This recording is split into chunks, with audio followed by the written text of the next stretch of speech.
The first Yakuza, or Like a Dragon game I would play in full was Yakuza Like a Dragon.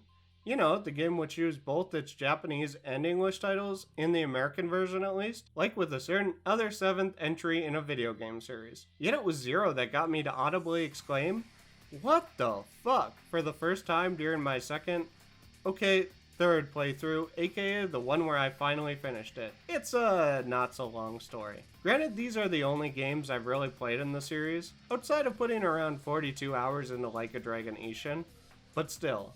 See, while playing this franchise mainstay Goro Majima, you need to get into prison to ask Nishitani, a member of the antagonistic Omi Alliance, about the man who kidnapped the woman the future Mad Dog's been protecting, Makoto Makimura.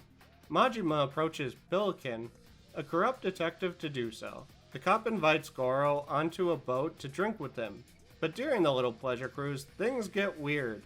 It stops and both the men are lowered into the water, the piece of the boat they're on becoming an elevator of sorts. During this, we even get a reference to the infamous curse of Colonel Sanders, before the grand reveal itself. Billiken had an underground arena known as the Bed of Sticks constructed using abandoned tunnels dug below Sotonbori during World War II. He did this by swindling several wealthy men into building a fighting ring within them.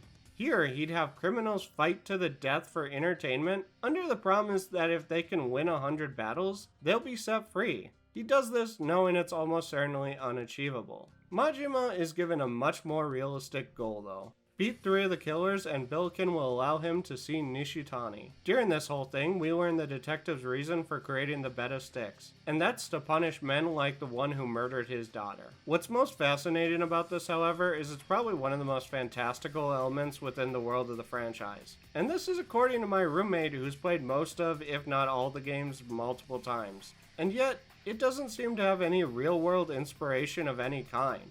So this means there's just an underwater coliseum of death in the world of Like a Dragon. Yeah, it was probably shut down or discontinued due to certain events that happened during Zero, but that doesn't change the fact that this exists in the, somewhat grounded world of the games.